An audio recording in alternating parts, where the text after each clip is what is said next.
Whoa, welcome to another episode of the Growth Compass. Shout out to our sponsor, Senders. If you want to do cold email deliverability correctly, hit the link in the description. But without them, it would not be possible to interview awesome people doing awesome things like Eben. What's going on? Hey, Blake, how you doing? Good to see you.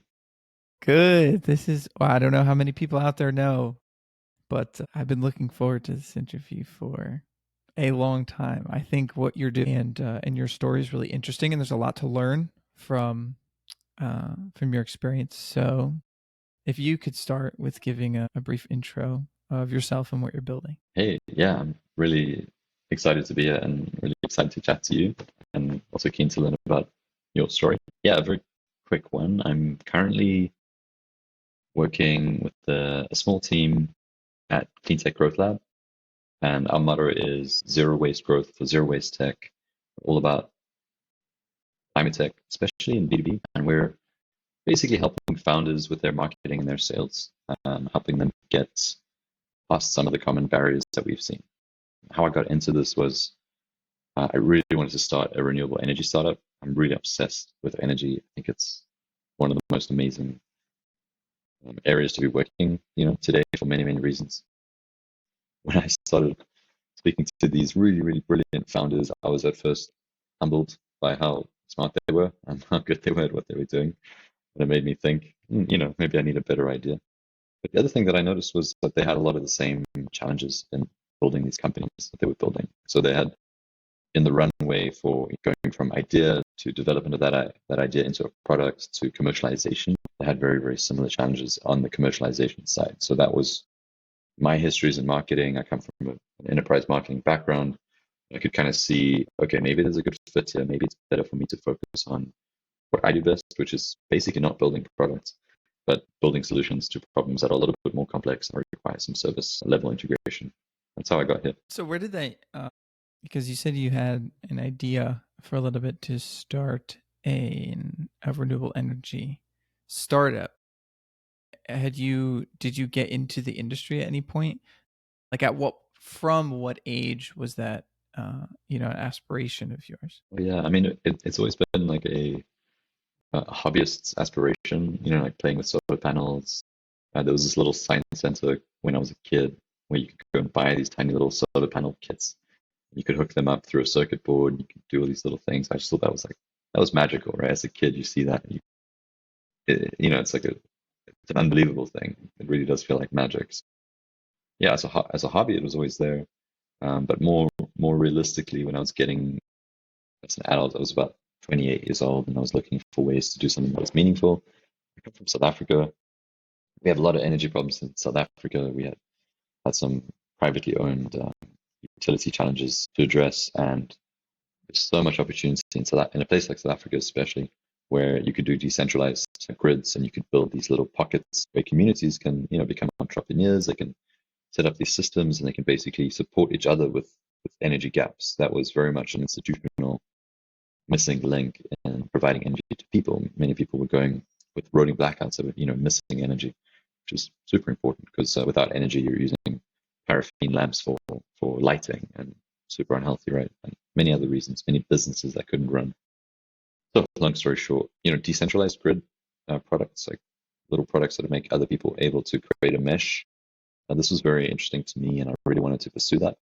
But of course, there are challenges in building a product like that, and you need to be on the ground, I think, to do that kind of thing. And I now live in Portugal, where they're very lucky to have a good grid, and they didn't really have the same kind of need there. So one of my favorite questions to ask people, because you talked about this deep interest in some really awesome technology that I think both of us share a passion for. It makes a lot of sense to be passionate about these things because of how much impact, how technical, how interesting, all of these things. But there's a lot of different ways to get into this space, and entrepreneurship, starting a business is one of the hardest. So, when you were at the end, you said enterprise marketing, when you were at the end of it, why was it that you wanted to start your own business versus, working for some, potentially doing marketing for, like a bigger established renewable energy company? There's a lot of different angles. So why entrepreneurship for you? Yeah, that's a really interesting question. I think there was a couple of reasons. I mean, I'm a bit of a a tough employee, maybe not the best employee in the world. I'm a little bit irreverent, probably not the cookie cutter that you want in a bigger company. And I did try a bigger company. I did try this company that was basically enabling really innovative teams that were building.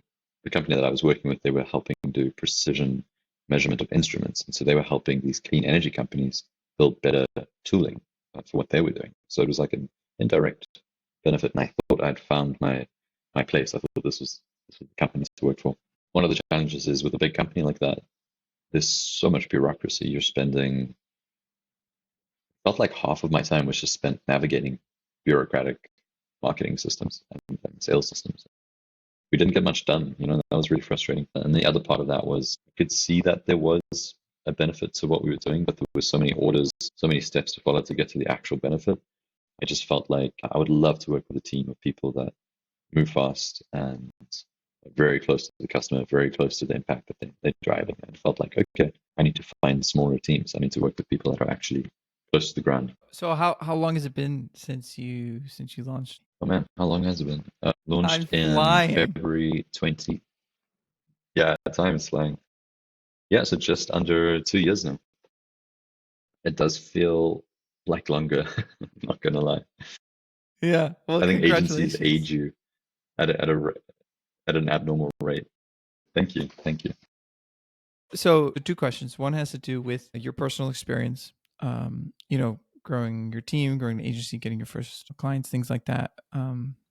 But the follow up one has to do with your perspective of successfully helping these clients and insights that you could take away of what it takes to be successful in such a complex and challenging space as clean tech, climate tech, energy startups, these types of things. So the first thing is, when you first got started, did you have connections already in the space that you could leverage? Like, did you leverage your network, or how did you establish your first customers? Yeah, that's a great question because I think everyone moving into the space kind of has this same challenge. Like you start off with nothing and it can be really hard to build that initial momentum. I didn't really know many people. I mean, I knew basically two friends that were in energy or renewables. The biggest help by far was the work on climate community.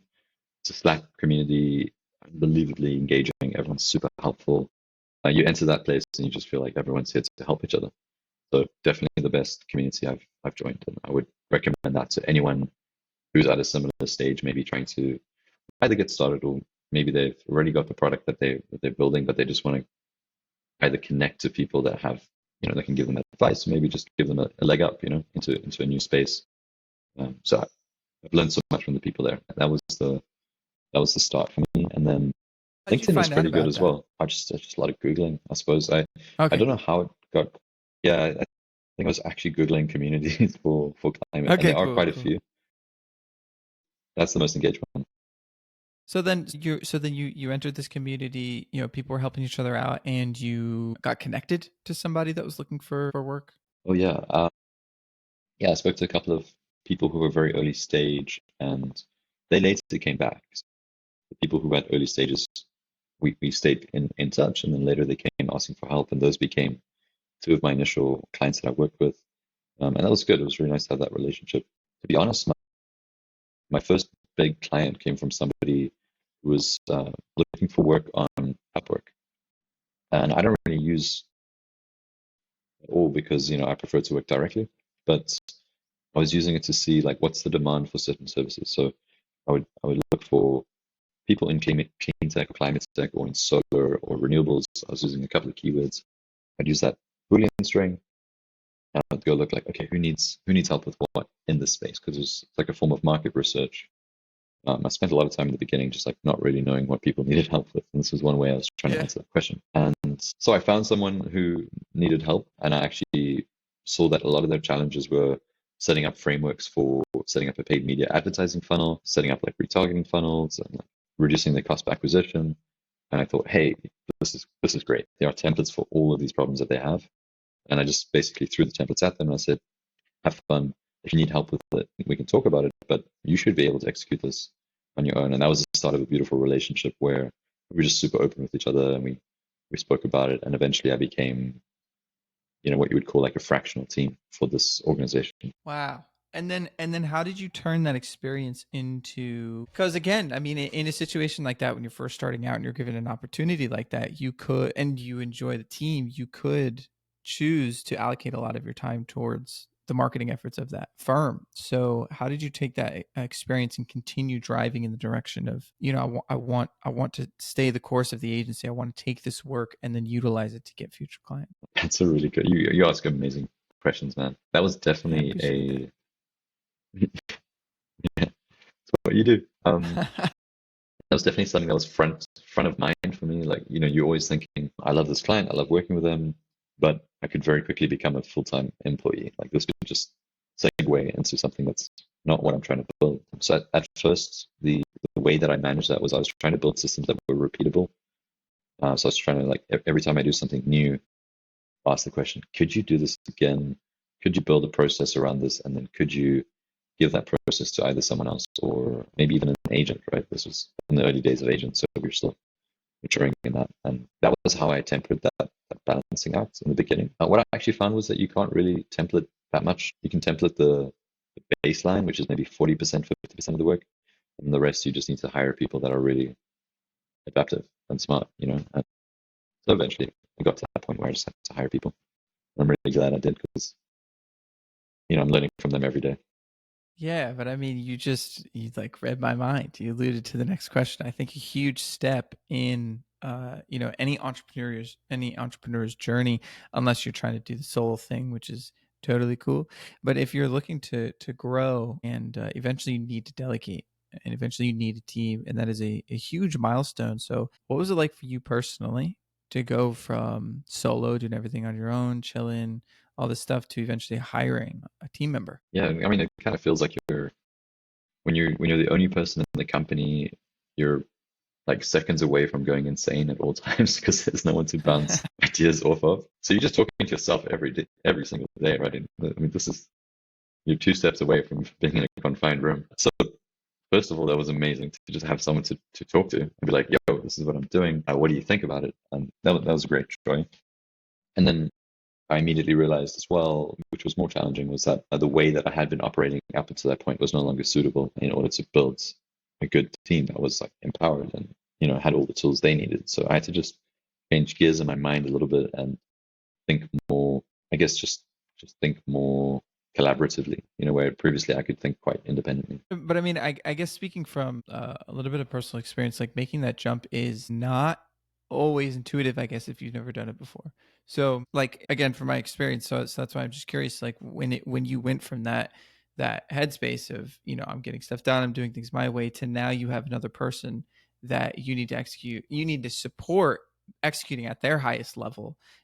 Like, was it a large jump from like you operationally, the amount of communications, how you needed to schedule meetings? I don't know. Or was it pretty streamlined because you had worked in teams previously? Yeah, like I had some experience working with teams, so I guess I had knocked my head a couple of times on these particular walls before, and I'd kind of Yeah, learned yeah. some lessons from that. What was very different about this case, I previously worked in a much larger organization where we hired people to join like a 50-person team, so they have a very specialized role, and you can kind of, if you define the role well, they're going to do well. And if you're joining a big organization, you need things like supporting context templates, like lots of conversations with team members.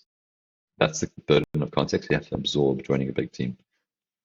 Joining a small team, in this case, the smallest team possible, my new teammate needed a very different kind of support, which was much more the Socratic method. You're giving everything there is in terms of context, which is not that much, and then you're just providing questions to help them navigate um, the content that's in front of them, because they have to answer a lot more.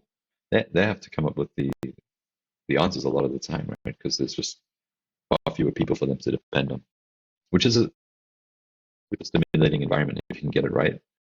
And I think that's the beauty. What I love about this space is a lot of the people I work with, they have the same problems. Like, they're doing something for the first time.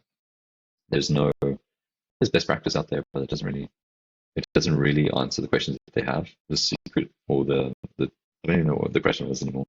But the Well, it was joy about of that. hiring. Yeah, the just the first team member, like how the structure was, the leap from going from one person Yeah, to second person. yeah. But yeah, the leap was basically like learning to give everyone up, learning to give that other person all the context, and then allowing them to make that decision on their own because they need to make it ultimately on their own so they can learn faster. Well, great. Well, great job doing that. I think the people on your team are extremely happy to be doing the work that they're doing. So obviously you're doing something right. The second thing that I'm super excited to jump into because of your perspective in the industry, doing the type of work you're doing, you are literally helping founders that are doing incredibly impactful, very hard things turn their actual impact into a real world communication so that it can go and literally help people. And I think that's a really that's a skill that I'm personally very passionate about. So in the 2 years or so that you've been doing this, what comes to mind? You know, it doesn't have to be anything specific, but just what comes to mind as far as like how people can be successful in doing something like that. You take, you know, the umbrella that is CleanTech, and you can, you know, I'll leave it up to you. You can go as specific as you want based on your experience, but you have the umbrella of CleanTech. There's somebody listening that says, I want to start a CleanTech company, you know, and I want to have an idea about what it means to bring it to market once I do all of the crazy hard stuff, which is coming up with the idea of the product. So what's it like going to market in a, you know, in a space like that? Yeah, I mean, it can be really volatile, right? Like look at look at what's happening in the States, look at what's happening with regulation. That's definitely on everyone's minds. You know, a couple of the people that I work with, they are based on regulatory uh, like impetus, I guess you can call it, right? Like it's a regulation that drives the demand for their product. Super tough place to be when regulation's being pulled out from under you. So I always like to think of it as there's a stick and there's a carrot. You know, if someone's going to buy your product, they're either going to buy it because there's a stick behind them or because of the carrot that they're chasing. And this wave of climate tech needs both. You cannot just rely on the stick, which is previously what happened. And now that the stick has been taken away or it's been made into like a little cute little candle, there's not really much Yeah. driving people to buy your product anymore. So you can do that in the EU as well. But so to balance that, to have the carrot, to make sure that there's always a strong pull towards your product, there needs to be. I mean, every founder knows this. They already know that there needs to be like strong business fundamentals. What is either the improved profitability you're going to create for that company with more operational productivity, perhaps more efficiency, or how you're going to bring down their costs. That's always going to come down to one of those two. The founders obviously know this. Founders are building products that do these things, but the the art of it is like communicating that in a language that the person who's buying your product is going to understand. That's one of the hardest things to do, right? Because if you're the founder, you're sitting with such deep technical knowledge. You have your world. You're surrounded by context, and you know exactly what's going on. You can see the wiring behind the scenes. It all makes perfect sense. And then when you speak to someone in the next room who's never been their job to understand that technical side of things, there's a real like lost in translation happening, right? Where you're trying to take those terms, you're putting them into something that the other person can understand. And that often requires just like really stepping out of your own shoes for a long time to really get that right. So I'd say, in summary, I'd say, what is the carrot? How can the carrot be made attractive to different people in the organization that you're selling into? If it's a B2B sale, you probably have 3 to 4 people you need to think of, like are going to have different ways of different things they like about that carrot, and you're going to have to find the things they like about it and then put into terms that they understand. This is a challenge, but it's going to have a massive impact on everything else that you do. At the end of the day, from what you've seen, is there a major difference in best practices around growth, marketing, sales, whatever you want to call it, in areas that are not clean tech versus clean tech? Is there anything specific or different about growth in clean tech that is it that doesn't exist in other industries, or is it largely kind of the same thing, just harder? Yeah. I think that the regulation can be, like we were saying now, it can be a challenge, but it can be one hell of a blessing as well, right? So this is something that most industries don't have exactly the same tailwinds that we have. So the beautiful thing about regulation is most of it's publicly, like the grants that come from regulation are publicly announced. So if you're selling, I'll use an example from a recent case. Like someone I was speaking to is selling EV charging equipment that, maybe a retailer will build an EV charging station in their parking lot, make some revenue for themselves. Maybe an empty plot owner is going to do the same thing, or maybe just a gas station wants to go renewable, right? These companies that are building these charging stations, the grants that they receive are all publicly available. So if you're selling the equipment, it's in your best interest to go and follow the list of grants and to go hand to hand to the companies that are receiving the grants as they receive them, right? That's something that's a level of publicly available signal is something that's not available to most other industries. That's actually a really good thing, and that's different. Something that's very much the same is speaking strictly in B2B.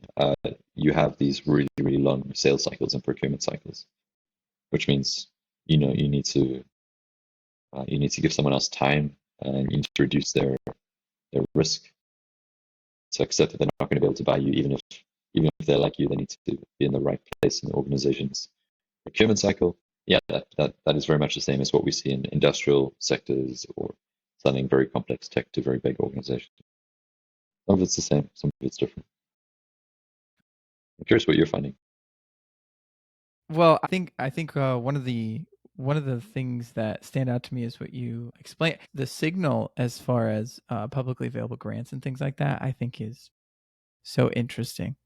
That's beautiful. Because usually when I hear about conversations in this space around regulations and things like that, it's about the difficulty of entering these markets when you have a whole go-to-market plan that really involves a lot of consideration for regulation, and then like you're saying, it could change pretty quickly. For some companies in this space, a change in regulation can very significantly impact a core piece of someone's business model. And so I think when people talk about regulation in spaces like this, that's especially when you're an agency or you're part of a growth team trying to think about a sustainable way to grow, factoring into your business model, like checking up on regulation or something like that, has to be a part of it, it seems like. So it's really cool that you took that and spun it in the other directions and uses it as a signal as far as potential customer acquisition. That's really cool.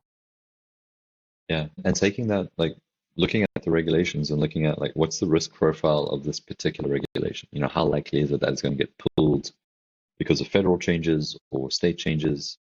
And once you know what the risk profile is, let's say you have a really high risk regulation and it's one of the markets that you operate in. Okay, what is the carrot that will replace the stick? Because you could have a really high risk of losing the regulatory advantage, but that's okay if you have a backup plan that you can pivot into. So for instance, you might be getting a lot of, let's say you're selling like PPAs, like power purchase agreements for clean energy. And previously there was a need to source X amount of clean energy in these sectors, and that mandate was driving a lot of the demand for your product. Well, in the new era without that regulation, you're going to be having to ask the question, which sectors need the profitability that comes from the security of having energy prices that aren't volatile because of fossil fuel changes, right? So now you're looking at what are the benefits of a PPA if regulation didn't exist, and then you're kind of planning for that. So finding out the risk profile and then like putting a plan in place so that when that risk hits you, you're okay. You're not surprised by it, and you have a backup plan or a backup market and sell the same product to Yeah, and people who I need clean I energy, right? I would love if it was easier. So this comes from the idea of a carrot. And it would be awesome if the idea of a carrot would be, well, obviously it's better for the planet. Like, what, we should just do it. It's going to make people happier. It's going to make people healthier. Like, just do it. But the carrot that you spoke to in the backup plan is profitability. And unfortunately, I think to like the pros of healthier environments, healthier people, happier people, like that's cool, but I just don't see that as like a lead driving force of what keeps business models around. And so if a carrot does have that sustainability angle, but then also, like you're saying, has a high impact on ultimately like the profit, it changes some of, in a B2B sense, your carrot for your customer is profitability.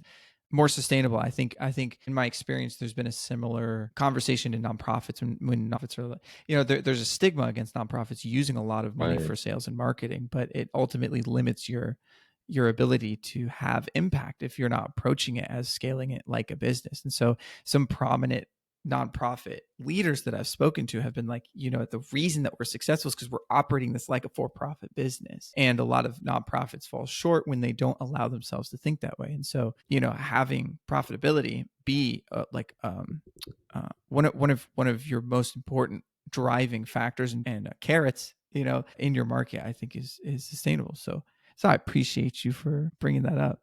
So with Such a your great parallel to the nonprofit world, right? Really yeah, well, well said. Yeah, hey, thanks. I just wish there wasn't such like a juxtaposition between like doing good and like capitalism. yeah, yeah. Uh, yeah, we need to build like engines, right? We need to build things that can keep running, and often the for-profit model is, it's a good way to think about how to make something more scalable. Yeah. Yeah. So I think I would love I think what you're doing is awesome. I think your perspective is awesome, and I'm excited for your answers to these two questions. My first one is, at the moment, what is your greatest hurdle in growing your business, and how is it also an opportunity? Yeah, I guess it would be the unpredictability and the volatility that we're seeing, you know, all over the world, especially in the States, but all over the world. It makes it hard to know, where should you be hiring, where should you be planning your product development or your service development, right? These are all like operational decisions that are made over a 6, 12 month timeline. So that's a tough one to plan. But of course it's a big opportunity, because if there is change, and if you're committed to the industry that's experiencing the change, and you're committed to the people in that industry, you're going to be close enough to that change to be one of the first movers to go and help people through that challenge. At the end of the day, if you're able to do that, it doesn't matter if you're a service business or a product. If you're close enough to that problem and you can move quickly and you can help them quickly, that's a benefit to your business. You're going to be you're going to have very few competitors at that level of interaction with who you're serving. I mean, that's always awesome, and it's kind of exciting as well. If you get a kick out of new things, then you're always going to be excited, which I am. Well done. That was legitimately uh, one of my favorite answers to how to interact with constant change. So I appreciate that. It's just a slightly way less deep of a question in what it could be small, it could be something large, but what inspires you? Besides caffeine, I think, I mean, the most consistently inspiring thing is seeing, let's say you're looking at a problem and you've been staring at it for such a long time. And you're just looking at, you're making eye contact with it, and you don't know how to get past it. And maybe you're feeling a little bit being frustrated, you're feeling like a little bit down about it. I mean, we all have problems like that. And you get through this challenging part of the problem solving process, and eventually something clicks, like something changes. Maybe your perspective changes, or maybe somebody else brings an idea that you hadn't thought of before. And an idea that previously had seemed so impossible to solve becomes solvable. That happens with almost every problem, right? Like that process of going from I couldn't see it to now it seems so obvious now that it's been solved. That's very inspiring, because then every time it happens, you just bring that forward to the next problem, and you realize that no matter how hard something seems, or no matter how unsolvable, I'm almost 100% sure that it's up to my perspective, or up to context, or it's up to creativity. Like there's going to be some way to solve that problem. So I think that's really inspiring and keeps things like open and interesting. What's yours? Can I ask you these questions Man, as well? absolutely. Conversations like this so easily. Like I was just sitting back, like listening to, you talk about your experience and your opinions, and you're speaking into existence a lot of the beliefs that I hold. And it's exciting because it's easy to get overwhelmed and, read into and follow a lot of the things that occur, because there's so much momentum in the world. And there's also momentum that is, I guess, positive wouldn't be the word to use for it, all the time. And you have the opportunity to focus on whatever it is that you want to focus on. And conversations like this help keep in the front of my mind the things that are positive, and keep me energized and happy, and optimistic, even if it's ignorantly. It's blissful. So that's what inspires me. So thank you for doing that today. Thank you for inspiring me today. So inspiring, yeah. Do you have any Sources that you love, like let's say you're looking for that inspiration, any places you go to go and find Well, yeah, I mean, there's this really cool podcast called The Growth Compass. There's really cool people. it. No, I also have Touche. no, I think the resources you've provided as far as the climate community, reading, like seeing that there's activity in that space. I also like nature tech memos. I don't know how what their reach is, but just and there's also a resource that you sent me. It was C something climate VC, something Yeah. about that. CTVC, right? Yeah, it's just resources like this. I like to go, read academic papers sometimes on research happening in the field, like going on a hike. These are sources of inspiration because it just makes me think about, all the things that we're talking about. So yeah, there's also a couple people like, in my network that are doing really cool things. So I reach out to them like, hey, what's an update? Because I've talked in the last like 3 months and they've all of a sudden been doing have some crazy progress. Like you're saying, it's a problem that seemed unsolvable and all of a sudden they solved it. It's like, wow, I'm inspired by the progress that you're making. So, but yeah, wow, man, you asked such a great question. I appreciate that. Thank you. Awesome. Great answers. Well, if there's anyone listening that wants to get in touch or wants to follow your journey, what's the best way to do that? I probably spent so much time on LinkedIn, so that's a pretty easy way to catch me. Eben Meyer, the dorky photo. But maybe I'll share a link with you and you can share it if you want to share it. Yeah, that's pretty much the easiest way. Well, Evan, thank you so much for taking the time. I think you're doing really awesome stuff. You have a really cool perspective, and keep going, keep helping people, man, making the world a better place. But thanks for the catch up. It's so great to chat to you. You got it. Love the plants you have in the background. Thanks. Thank you. Super Awesome. green. Well, I'm looking forward to the next one. All right. See See you. ya. Cheers.